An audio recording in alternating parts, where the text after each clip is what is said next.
gorgeous crowd. I am Bethany Groff-Dureau. I'm the Executive Director of the Museum of Old Newbury here in Newburyport, and it's my great honor to welcome you and to welcome the dignitaries that are here on the stage with me. We will introduce them in just a moment. First, I have a little bit of some thanks to give to some wonderful people and organizations who have supported us. First, I would like to thank the Massachusetts Office of Travel and Tourism. Its support has made possible 2 years of extraordinary revolutionary programming here in Newburyport. Thank you so much. Sheila Green is here from the Massachusetts Office of Travel and Tourism.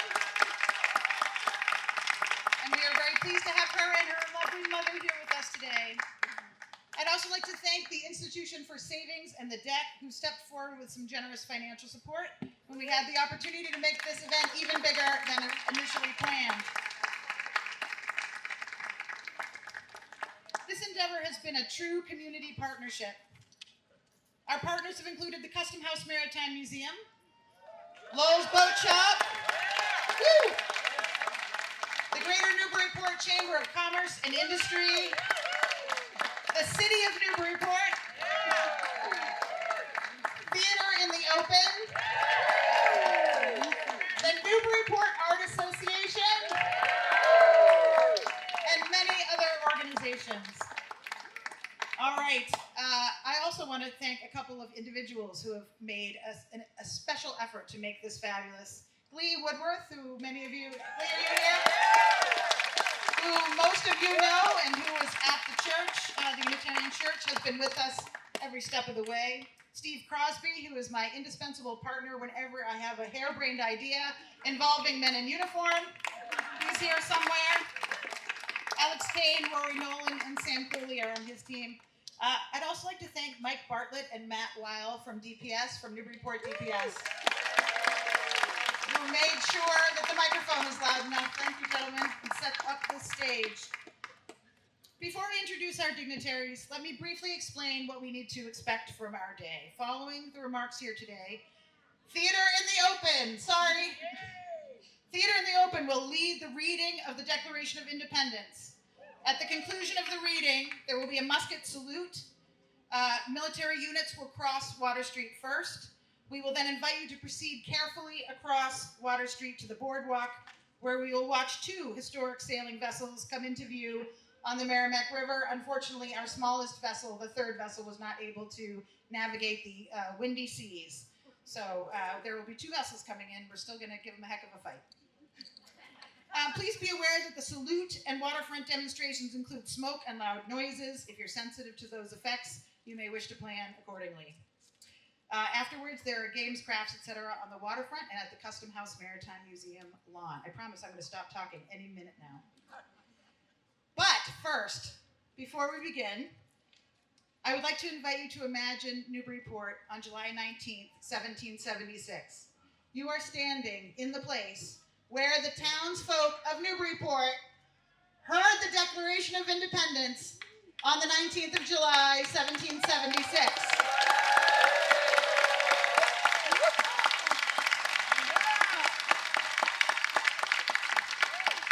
I invite you all to fuzzy up your eyes and replace the brick buildings around you with wooden ones. Imagine you are standing on cobblestones. Let the noise of the traffic disappear, replaced with creaking timbers, straining ropes, people shouting, singing, laughing, and talking, babies crying, horses' hooves clattering past, hammers pounding. Let the electrical wires and lights disappear from view. The air smells of smoke and tar, not Senator Tarr, like the tar. Sawn lumber and drying fish, horse manure and baking bread, and the sticky sweetness of boiling molasses. Are you there with me? Yeah. Hold that world in your mind today, and please remember it when you stand in this place for the rest of your life. Think of it when you come here. With that in mind, it gives me great pleasure to introduce the Honorable Sean R. Reardon, the mayor of our wonderful city of Newburyport. Thank you. Hear ye, hear ye. Welcome to Declaration Day here in Newburyport. It is so wonderful to see so many people gathered here today. as we celebrate an extraordinary moment in Newburyport's history and in the history of our great nation. Today we are honored to welcome Governor Maura Healey.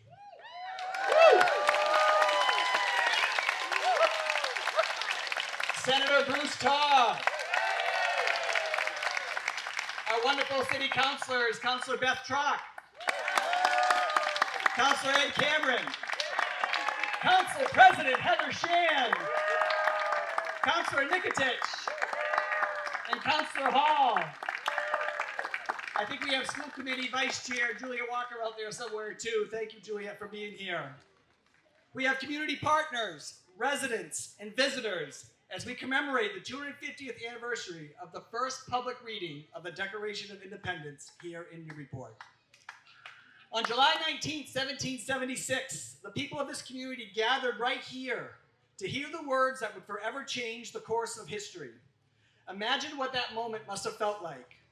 News of independence had finally arrived, bringing with it hope, uncertainty, and the promise of a new nation built on ideals of liberty and self-government. Now, 250 years later, we gather once again in that same spirit. While our nation has grown and changed in countless ways, the principles expressed in the Declaration continue to challenge us to build a more perfect union and remind us that democracy is something that each generation is called to protect and strengthen.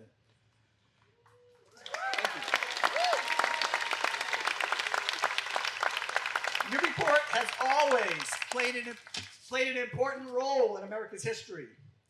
As one of the nation's oldest seaports, our waterfront helped fuel commerce, shipbuilding, and the fight for independence.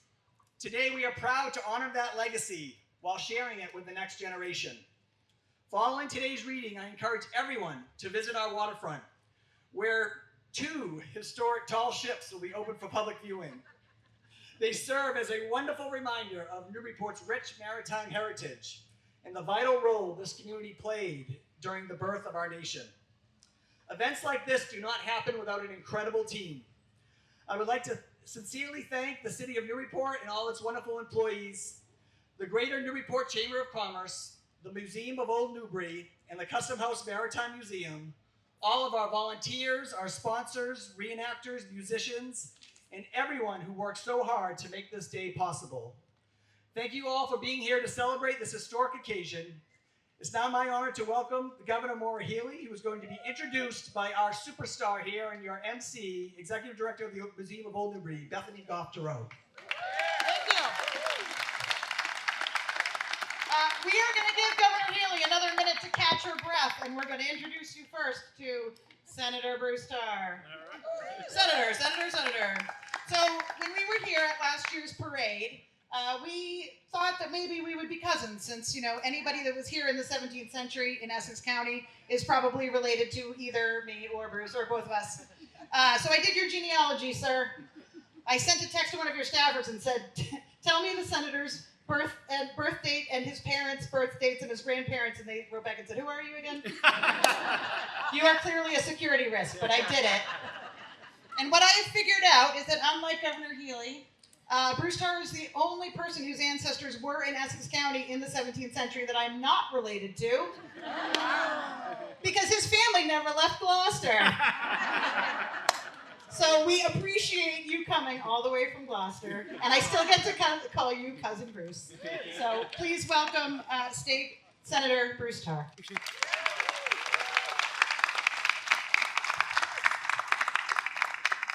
Well, good afternoon, Bethany, and good afternoon, Newburyport.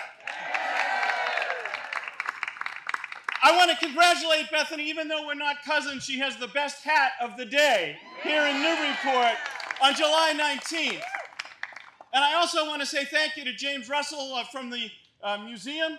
Where is James? James is using a new hair dye today. It came off spectacularly. Congratulations. But thank you to everyone that's made this incredible day possible.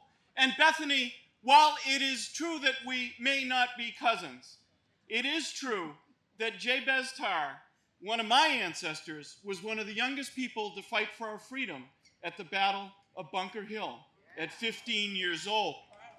But We could spend a lot of time, particularly in Essex County, thinking about who is related to who. But the fact of the matter is today, we are all related because we are the sons and daughters of liberty who were given birth by the people that we celebrate today.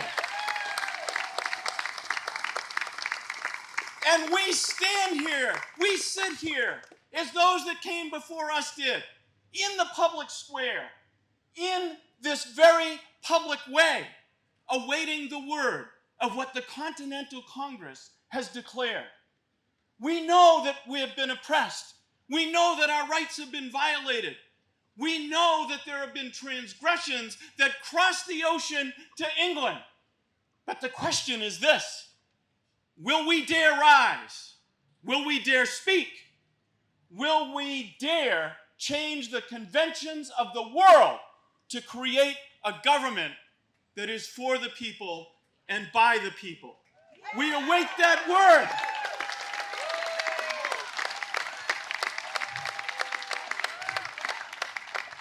And we await to hear what's happened at the Continental Congress, who has been debating for the last few years. What do we do? How do we address it? How do we stand up and defend those rights? And what will come forth, and what we will soon hear, I hope, is the most transformational document in the history of the United States, and I dare say the world. Why is it transformational?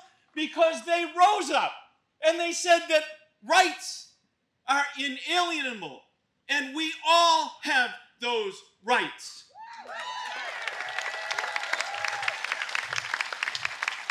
They stood up and they said that we will not allow them to be taken away from us, our families, or all of those who will come after us. And they said it plainly. We hold these truths to be self-evident. They didn't come from a king. They didn't come from a government. They came because we are human beings that have those rights. And they spelled them out. They spelled them out. We have the right to assemble. We have the right to speak what's on our mind. We have the right to worship freely. And we have the inalienable right to life, liberty, and the pursuit of happiness.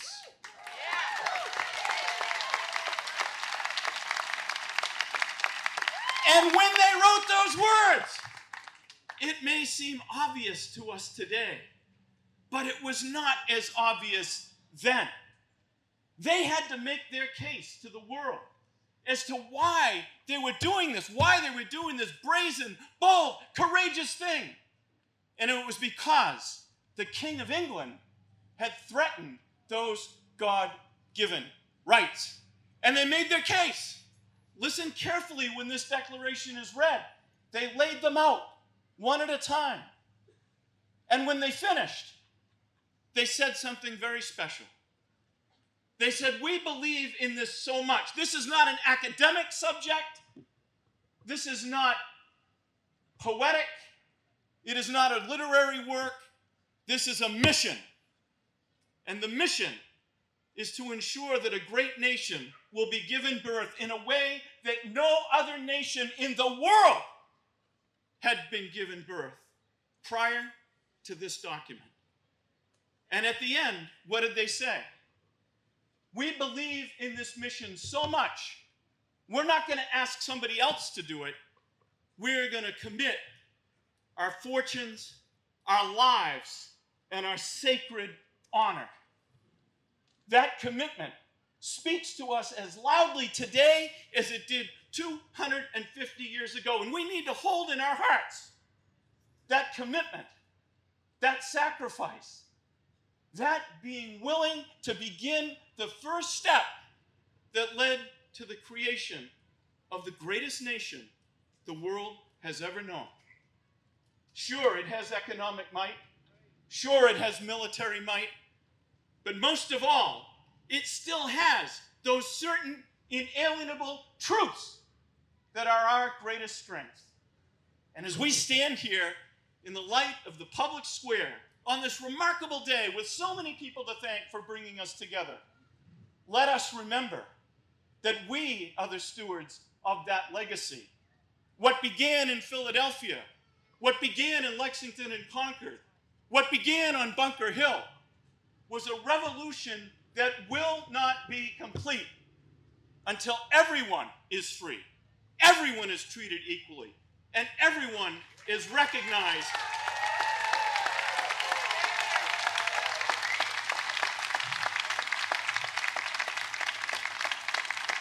and everyone is recognized equally under the law.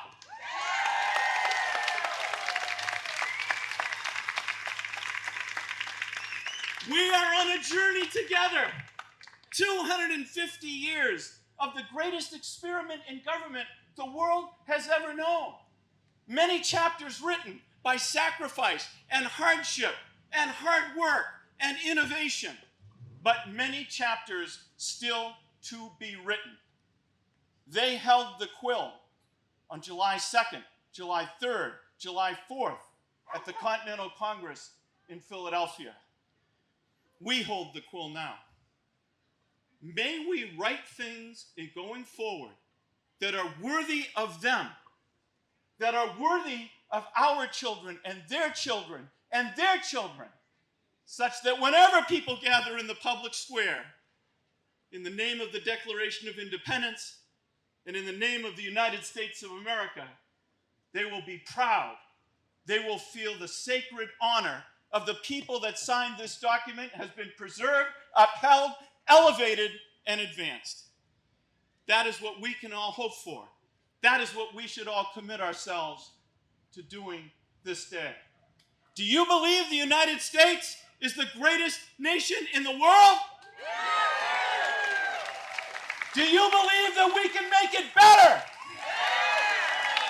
Do you believe that through this democracy we have the power to make it better?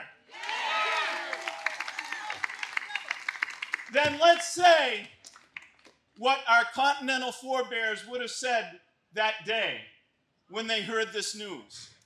There was doubt. No one knew what the future held, but they knew that we would progress. And what they would say is, huzzah!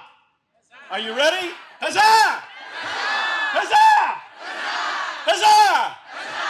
May God bless the United States of America. Thank you all very, very much.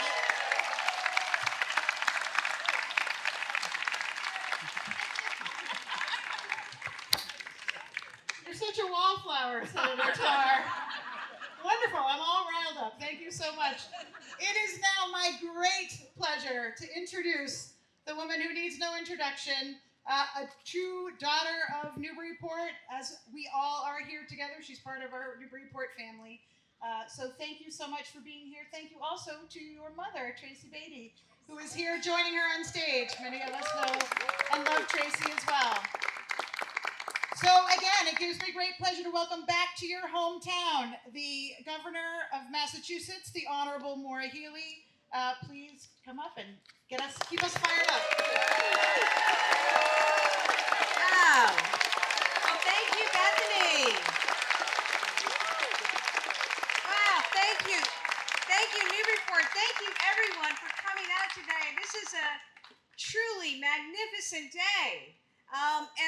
And the skies cooperated, didn't they? Because they know there's something special about the 250th anniversary of the first public reading of the Declaration of Independence right here where we stand today. Isn't that beautiful?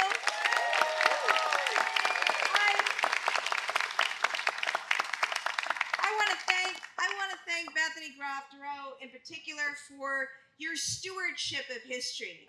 And to James as well, you know, the work that you all do is so important. It's imperative, isn't it? That we know our history, that we learn our history, that we teach our history, and that we fulfill the legacy of our history. So, thank you, Bethany, for helping to bring forth, because I know that you happen to make a lot of calls to London All right, and force them to figure out where this copy of the Declaration of Independence landed. And that's a very cool story for those of you who don't know it. But again, incredibly, incredibly important. And it speaks to the specialness of this place. I'm so happy to be here alongside Mayor Reardon. This is a special town. This is a special, special place. And we see it in its full glory today. And I know we'll enjoy the waterfront in just a few. So thank you, thank you, thank you for welcoming me. Thank you to Senator Tarr. Let's hear it for Senator Tarr.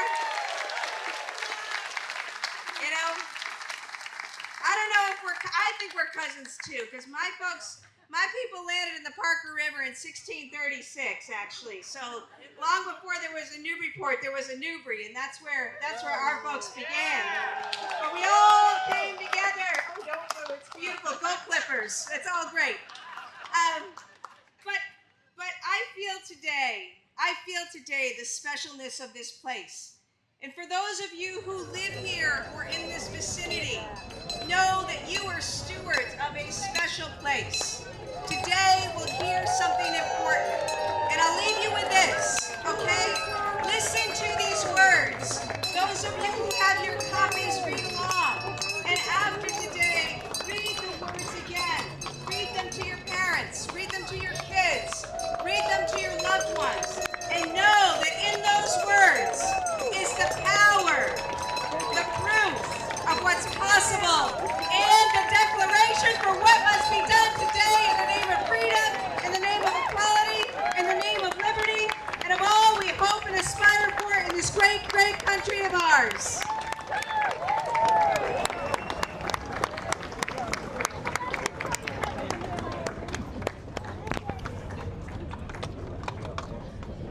Oh, that's cool.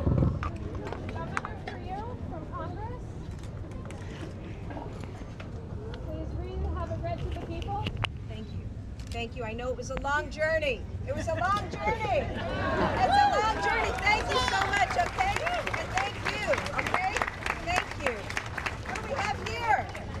For those of you who can't see, we were just greeted by a horse and rider who brought forth this incredibly important piece of parchment, traveling all the way from Philadelphia to this great square, where I now, as the 73rd governor of Massachusetts, have the honor of sharing this with a wonderful person, Mr. Edward Speck. Thank you, sir.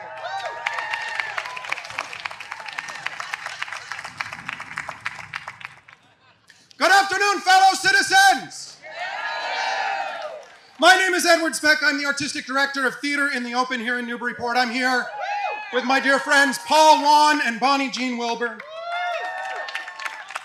We are deeply, deeply grateful to get to read these words to you today, particularly right here on this spot where they were read aloud exactly 250 years ago.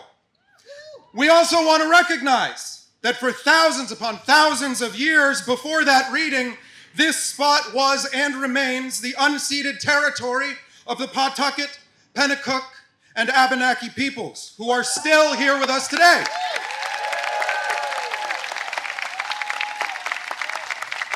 We want to acknowledge that the extraordinary world-changing document that just rode in here on the horse makes no mention whatsoever of enslaved people, and as you are about to hear me read, what it does say about our native peoples is highly derogatory. We consider it a sacred honor to get to read this declaration aloud, knowing that it poses further questions that would need to be answered 77 years later, and by succeeding generations, as we rededicate ourselves to its ideals and carry forth its revolutionary import together toward a more perfect union.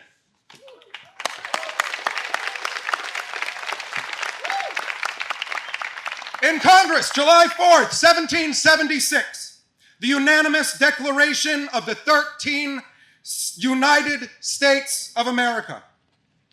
When, in the course of human events, it becomes necessary for one people to dissolve the political bands which have connected them with another, and to assume among the powers of the earth the separate and equal station to which the laws of nature and of nature's God entitle them. A decent respect to the opinions of mankind requires that they should declare the causes which impel them to that separation. We hold these truths to be self-evident, that all men are created equal, that they are endowed by their Creator with certain unalienable rights, that among these are life, liberty, the pursuit of happiness, that to secure these rights, governments are instituted among men, deriving their just powers from the consent of the governed, that whenever any form of government becomes destructive of these ends, it is the right of the people to alter or to abolish it.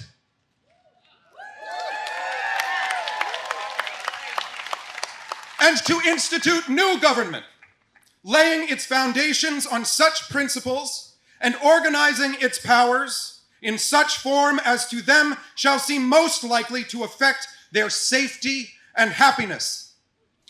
Prudence, indeed, will dictate that governments long established should not be changed for light and transient causes, and accordingly all experience hath shown that mankind are more disposed to suffer while evils are sufferable than to right themselves by abolishing the forms to which they are accustomed. But when a long train of abuses and usurpations, pursuing invariably the same object, evinces a design to reduce them under an absolute despotism, it is their right, it is their duty to throw off such government and to provide new guards for their future security. Such has been the patient sufferance of these colonies, and such is now the necessity which constrains them to alter their former systems of government. The history of the present King of Great Britain is a history of repeated injuries and usurpations, all having in direct object the establishment of an absolute tyranny over these states. To prove this, let facts be submitted to a candid world. He has refused his assent to laws, the most wholesome and necessary for the public good. He has forbidden his governors to pass laws of immediate and pressing importance unless suspended in their operation till his assent should be obtained, and when so suspended, he has utterly neglected to attend them. He has refused to pass other laws for the accommodation of large districts of people unless those people would relinquish the right of representation in the legislature, a right inestimable to them and formidable to tyrants only. He has called together legislative bodies at places unusual, uncomfortable, and distant from the depository of their public records for the sole purpose of fatiguing them into compliance with his measures. He has dissolved representative houses repeatedly for opposing with manly firmness his invasions of the rights of people.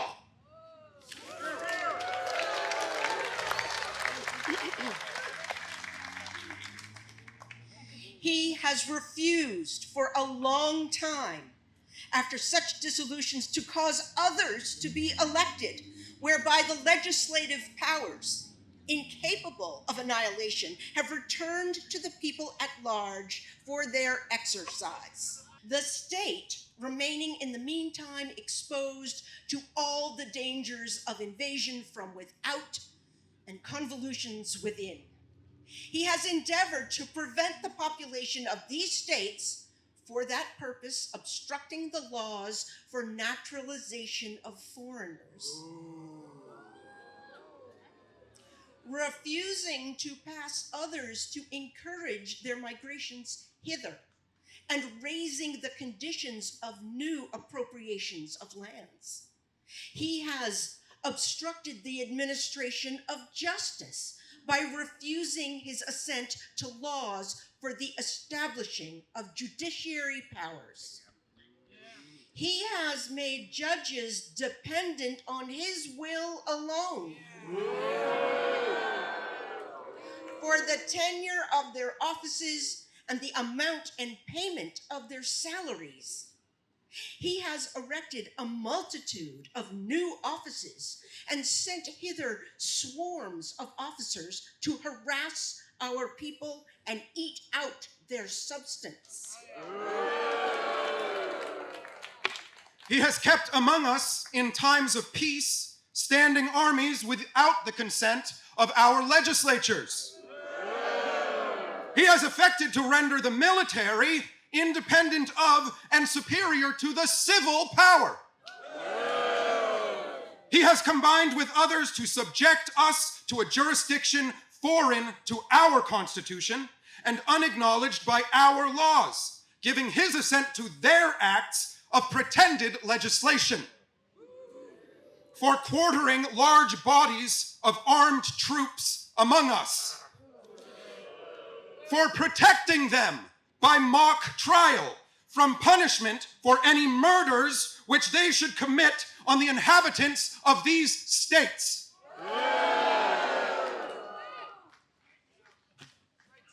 For cutting off our trade with all parts of the world. For imposing taxes on us without our consent. For depriving us in many cases for the benefits of trial by jury.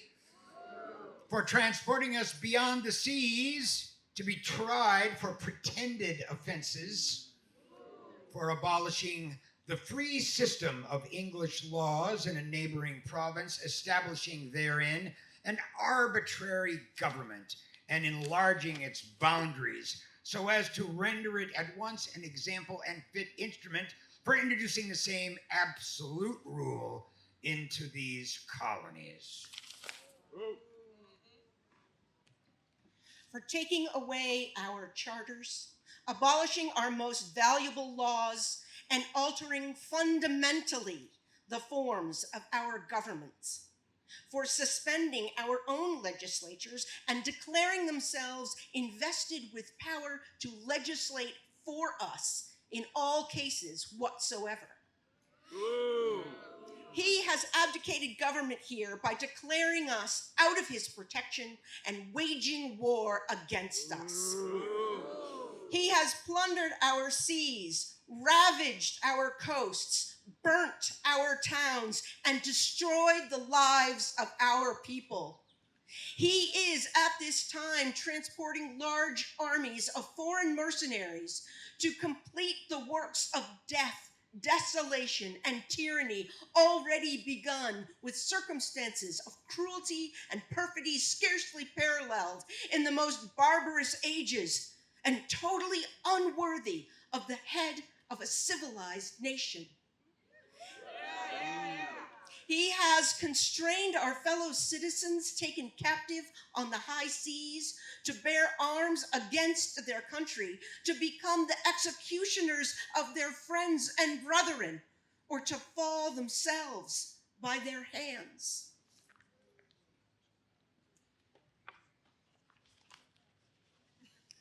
He has excited domestic insurrections among us and has endeavored to bring on the inhabitants of our frontiers, the merciless Indian savages, whose known rule of warfare is an undistinguished destruction of all ages, sexes, and conditions.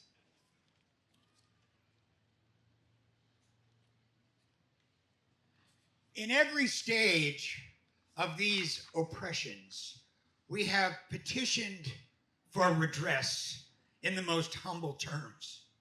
Our repeated petitions have been answered only by repeated injury. A prince whose character is thus marked by every act which may define a tyrant is unfit to be the ruler of a free people.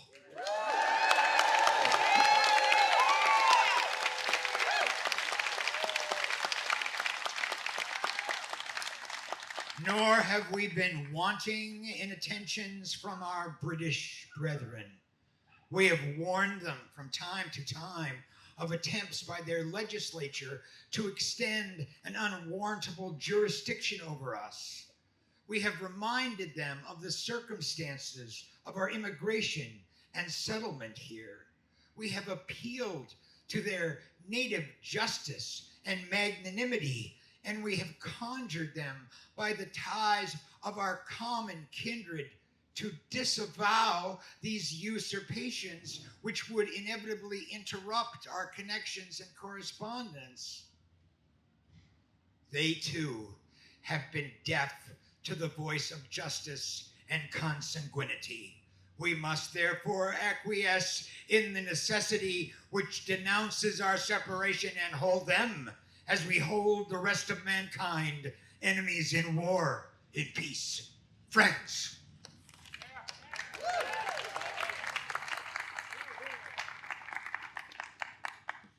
We, therefore, the representatives of the United States of America, in General Congress assembled, appealing to the supreme justice of the world for the rectitude of our intentions, do, in the name and by the authority of the good people of these colonies, solemnly publish and declare that these united colonies are, and of right ought to be, free and independent states, that they are absolved from all allegiance to the British Crown, and that all political connection between them and the state of Great Britain is and ought to be totally dissolved.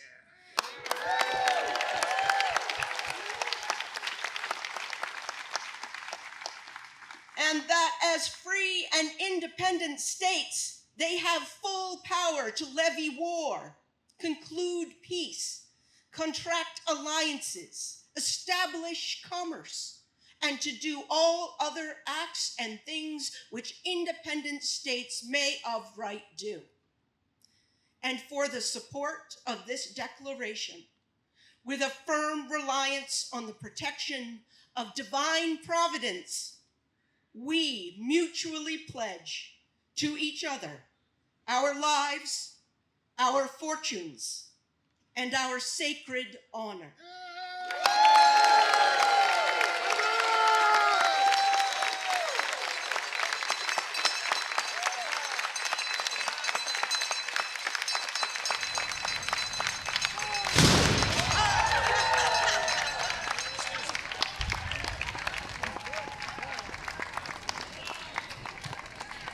Thank you all for coming. Thank you for declaring your independence, Newburyport. Can I get a huzzah for our dignitaries and Governor Healey? Huzzah! And now, once the military has made it across the way, please join us at the waterfront. Thank you all again. What a monumentous day. Thank you.